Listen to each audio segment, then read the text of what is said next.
Hey, hi everyone. This is Ranmay here, your host for tonight on your show E-Coffee with Experts. Today we have Coral Norman, who is the Director of Social Media Marketing Strategy at Pink Dog Digital, a full-service digital agency. So welcome, Coral. How are you? Thank you. I'm great. I'm excited to be here. Excited to have this opportunity to sit down and talk a little bit about digital marketing. Superb. Coral, before we go ahead and speak about digital marketing at large, I request you to introduce yourself and Pink Dog Digital to our audiences tonight. Yeah, sure. Think Dog Digital is a full service digital marketing agency. We are fully remote based out of Baltimore. We handle SEO, PC, SEM, social media marketing, obviously. And it's a super fun company to work for. The culture is a lot of fun, very unique. But our main mission at Big Dog Digital is to help companies establish their digital footprint. And we do that mostly through working with small businesses who need some help building their websites, getting SEO on their websites, getting a social media strategy set up.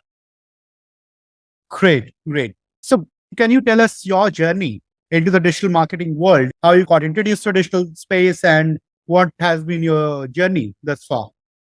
Yeah. So I think my journey was probably a little bit unconventional getting into digital marketing. I have an English degree. I started as an intern at a digital marketing agency here in Baltimore in 2013, shortly before I graduated.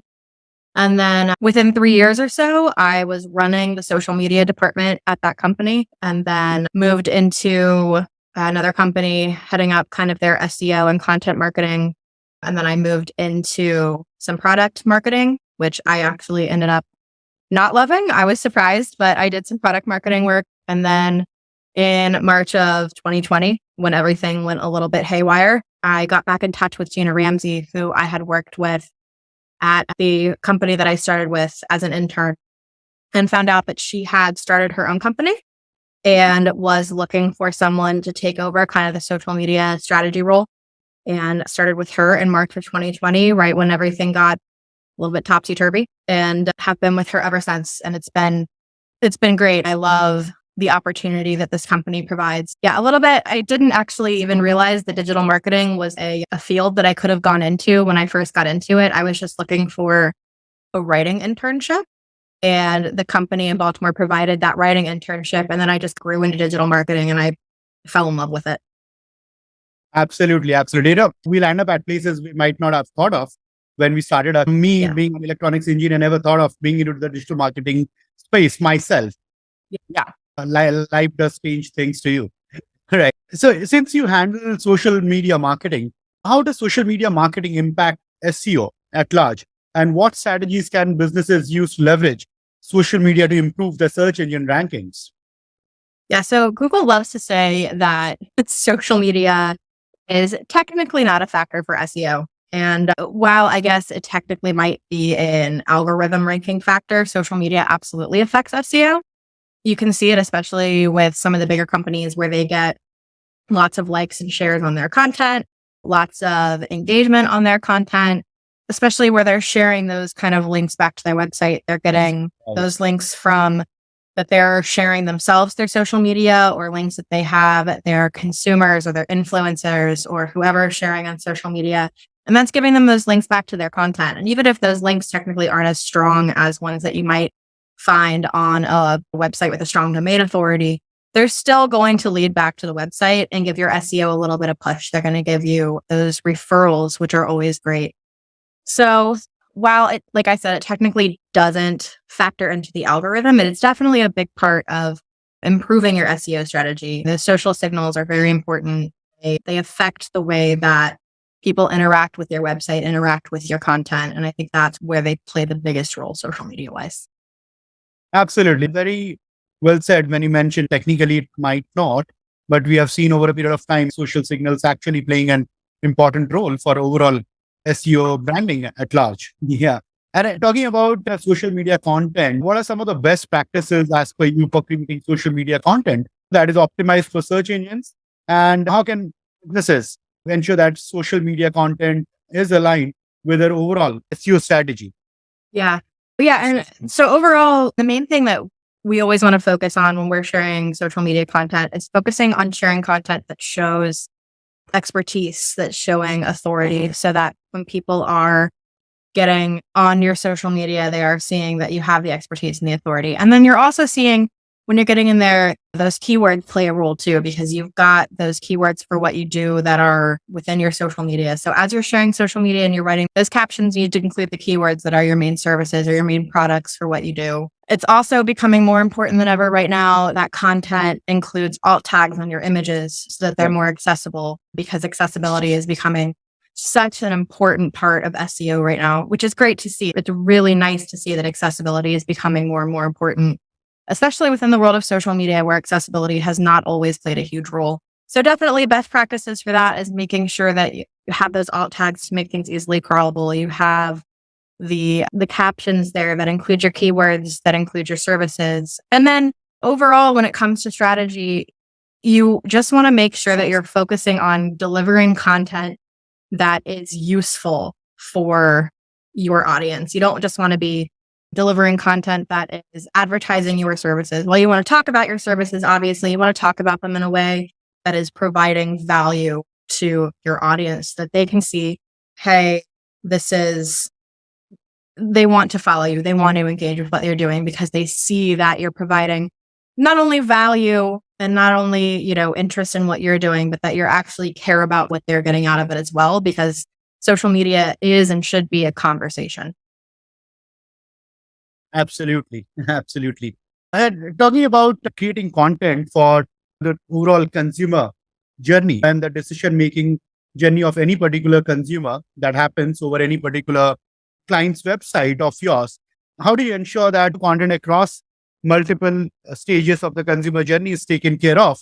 And how relatable is it to their decision making process of actually buying the product or the service? Yeah, definitely. So I think that it's really important to represent the whole customer journey throughout the social media, and so that you're showing what that journey looks like. So whether you're product based or service based, you can always kind of show what that full journey looks like. A lot of our clients are service based because we work with a lot of local small businesses. We tend to work with lawyers, HVAC companies. It runs the gamut. We don't niche down. So it's a little bit of everything when it comes to services. So you want to show everything from beginning to end. And especially with these companies that provide services that are maybe interesting or that you can show, we like to say, list out what are your services? What services do you offer? So that people get that beginning of that journey where they see what you have, what you're offering, what you can give them. And we like to list out the middle of the journey. What does your process look like? If you're a hardwood flooring company, can you take a video where you're laying the hardwood flooring, speed it up, add it to a reel or a TikTok? And I especially like to reference right now, for some reason, I get on TikTok and there are these rug cleaning videos. I just love to watch people clean the rugs. I don't know what it is about watching people do those kind of services and just seeing like this ugly rug ending up being super clean and perfect and beautiful, or, seeing these hardwood floors that have been in this house for 100 years getting refinished, and all of a sudden they're gorgeous, and you get to see the whole refinishing process and you get to walk through that journey with them, which is really cool. And then I think at the end of the funnel, you want to make sure that you're also putting out testimonials from clients and making sure that anywhere you've got Google reviews, Yelp reviews, Facebook reviews that are good, you want to take those, you want to add those into social media. And so, especially if the client's kind of talking about, here's what they did, here's why it was great. If it's a really well-written review, you want to take that, you want to share it, and you want to be like, hey, this is how we're doing X, Y, and Z. Thank you so much for sharing this review. How can we help you like we helped them? So I think that's a big part where we're talking about that, is just sharing that full customer journey from A to Z and making sure that you're including those bits and pieces in there where people are able to see what it is like to work with you as a company, so that it's easier to sell them when they know exactly what to expect. Talking about reviews, then very nicely put when you said actually describing the journey versus one liner or 2 word, brilliant service, awesome service, awesome product. When actually someone defines their experience of the product or the service, it looks or sounds more genuine. Yeah. And these sort of reviews go a long way in creating that sort of brand trust for your client's business. So great. Yeah, please. Yeah, when we're working with our clients, we also offer reputation management. So when we're working with our clients on online reputation management, which is also really useful for SEO at that, having those reviews on Google that list your services, what you do, so that it makes it easier for Google to be able to see those.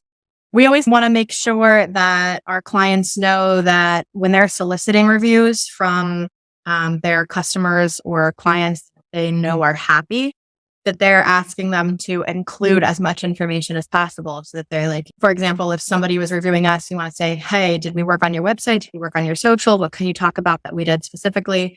What did you like about what we did? And make sure that we're including all of that information, because not only is it helpful for SEO, but it gives us that feedback to add to social where we can say, hey, this is what the end of this funnel looked like for us. That was a very nice pitch right there for reputation management as a service. Great. Creating content can be very tricky at times, Coral. You would know it better. How do you balance creating content that is engaging for the audience, relates to the brand as well, and is optimized for search engines at the same time? And what strategies do you use to ensure both aspects of it are addressed? Sure. So I will always say that on social media, engagement is more important for me than SEO. Getting that engagement from our audiences so that they're able to, if we're doing polls, if we're doing reels, whatever it is, Yeah. that we want them to engage first and foremost, because an engaged audience is going to lead to more views, which is going to lead to better reach, which is going to in turn lead to SEO. So there is definitely that balance there where we want to make sure that everything that we're putting out has SEO value to it, where we're including, like I mentioned before, those services, those keywords, that kind of information. But we also want to make sure that no matter what we're putting out, it's something that the clients are going to, or the audience is going to find value in, because point blank, they're not finding value in it. They're not going to engage with it. Yeah. The social media platforms are going to push it down in the algorithm and nobody else is going to see it. So first and foremost, before anything else, we try to make sure that our content is engaging.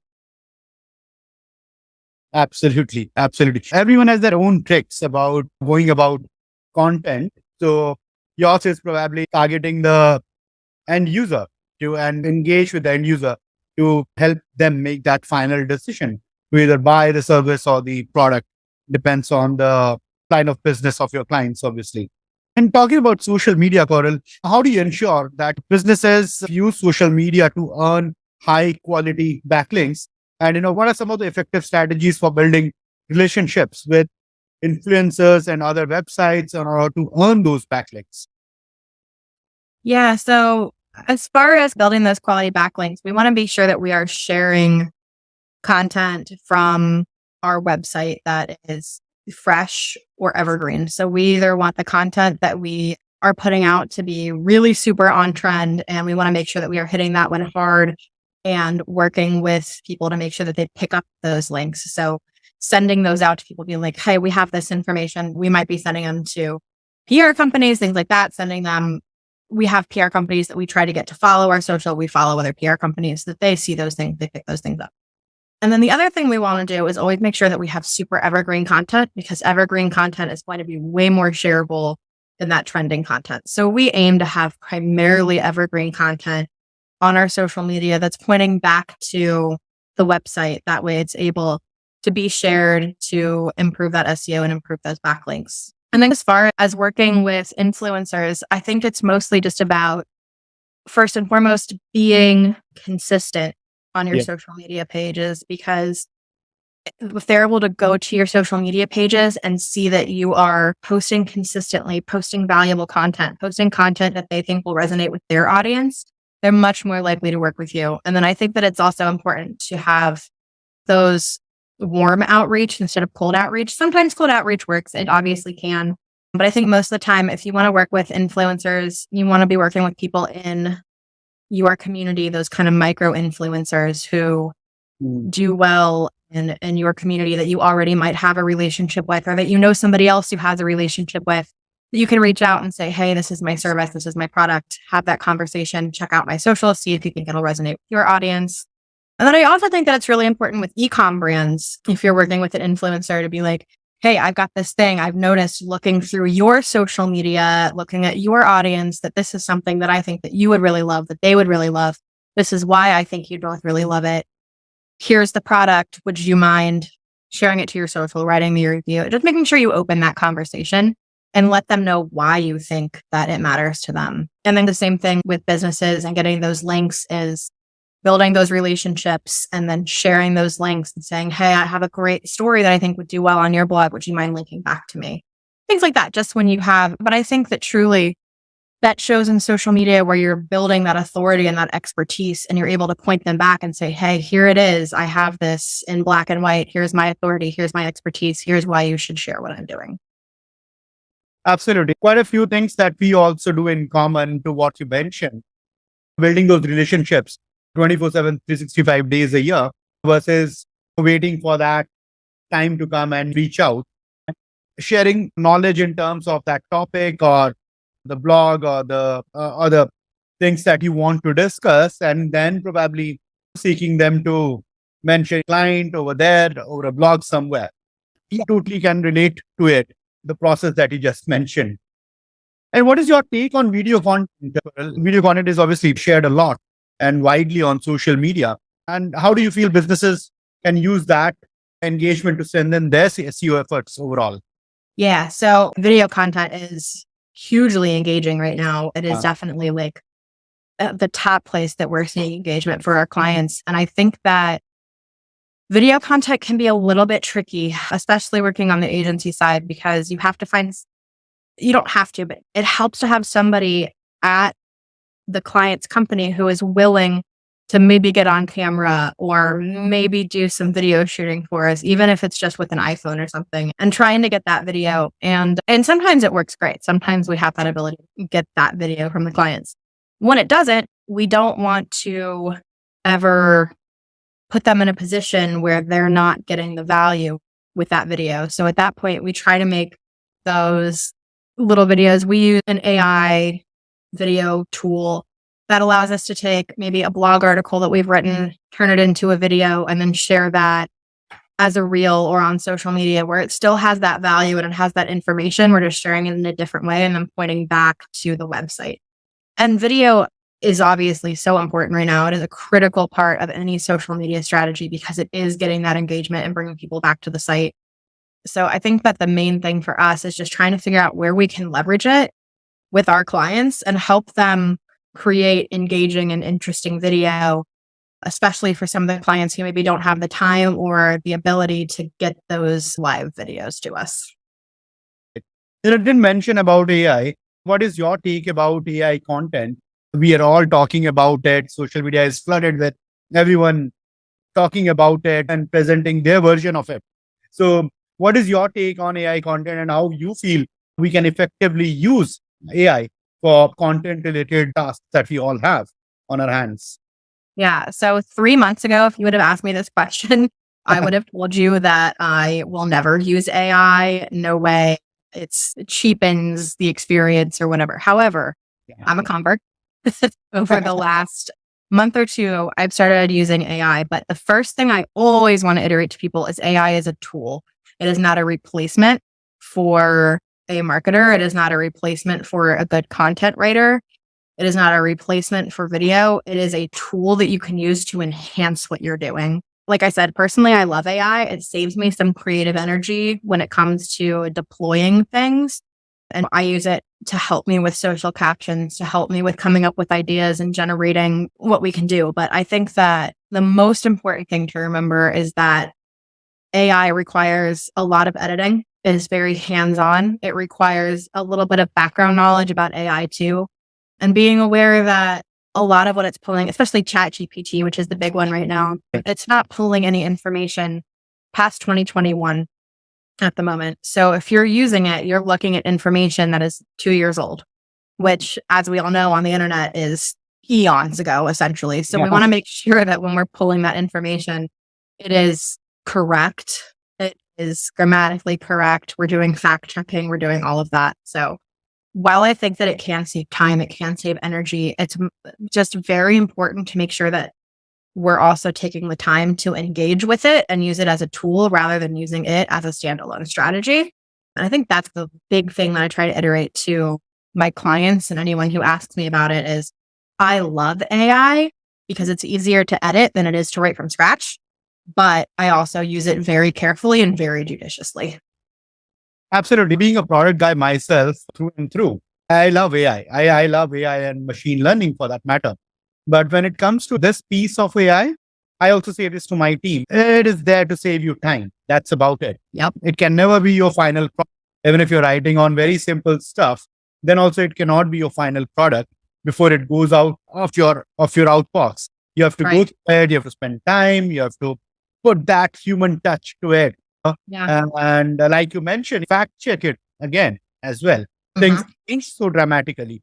So it can never be your final product. It is there to save you time to Yep. just collect trucks and then you build on it. So very smart content writers will use it to their strength rather than just copy pasting it. So yeah, the tool is there, but you wanna know how to use it, right? And I will say at the beginning, when you first start using AI, it may not even save you time for the first month or two that you're using it because you have True. to learn how to properly query AI, how to make sure that it's spitting out what you want, how to make sure that you know how to use it. I will say the first month or two that I was using it, it took me a little bit of time to get into a groove with it and understand how it could help me. But I feel like once you're in a groove and understand, what you were talking about where it can't be the final product, once I think you hit that point, it's a lot easier to use and it will save you time. Yeah, absolutely. See, end of the day, it is a product, it's a tool or a software, right? Yeah. So you want to take time to get hands on in terms of using the platform. But initially, obviously, it is not going to save you that time because you will need some sort of time period to understand the tool and how it operates. What data do you feed in? What sort of input goes in? And similarly, the output is relevant to the kind of input that you push in, Mhm. the kind of keywords that you put in.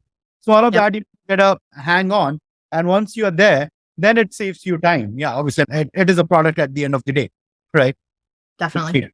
And then, girl, before we let you go, any tips on using social media to promote your content and improve engagement metrics, click through rates, and time spent on page, and other metrics that we all look into day in, day out? Yeah. So I think that one thing we need to be aware of at the moment is that platforms like Facebook and LinkedIn are currently in the process of trying to avoid having outside links to websites from those social media platforms. Now, I'm not saying that to say avoid it at all costs. I'm saying that make sure that when you're sharing those links, you're sharing the most important information that you have, those best articles that you're writing, those really high value links back to your website. And then checking and making sure that you're engaging with the metrics properly and that you're seeing how many you're checking Google Analytics and seeing what are the click throughs from social media back to your website from the particular pages, seeing which ones are the highest, which ones are ranking the best, and then making sure that those are the ones that you're sharing to social. Those are the ones that you're trying to get people back to. And obviously, time on page is great. Looking at bounce rate, making sure that people aren't bouncing from the article you're sharing on social off of your website directly. You want them to move to a contact page or move to the next place in the funnel, whatever that may be for you.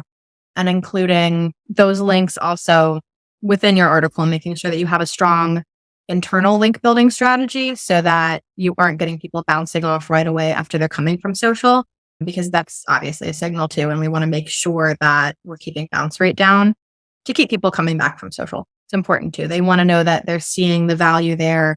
You want to know that they're seeing the value there and then clicking to the next spot in the funnel to hopefully get them into a conversion. Great. It was superb understanding from you in terms of how to go about content creation, social media strategy, and all of that. And before we let you go, we wanted to play a quick rapid fire. I hope you're game for it. Superb. So what did you do with the first paycheck?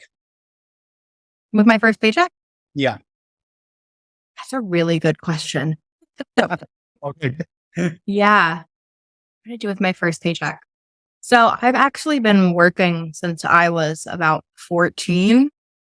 Yeah. Yeah, I have been working for a long time. So I think with my first paycheck, I probably bought clothes and then put some money away because I was starting to save up for a car. So that was the main thing that I did with my first paycheck was I definitely spent a little bit of it and then I went and started saving for my car. Okay. Great. Favorite Favorite sport? sport. Yeah. Swimming. Plans about your next vacation. My next vacation. I wish I had a good answer for that. My next vacation will hopefully be to the beach this summer with my husband and my kids. Great. And then where do we find you on Friday evenings post work? Where do you find me on Fridays? Yeah. Now that you work remote, post you log out, if I may say that. Yeah, no, usually when I log out, I can find me pretty much on the couch with my kids, watching a movie, hanging out, or in my backyard. I just bought a new house a couple weeks ago. So Congratulations. thank you. In the backyard with my kids and my dog, just hanging out and enjoying my weekends. Great, great. Superb. Thank you, Coral, for being such a sport. And we really appreciate you spending time today with us on the podcast. And I'm sure our audiences would have benefited a lot in terms of what we heard from you about social media strategy, content, and digital marketing at large. So thank you so much for your time, Coral. Really appreciate it. Yeah, thank you. It was my pleasure. I really enjoyed being here. So thank you for taking the time. It is our pleasure, Coral. Thank you.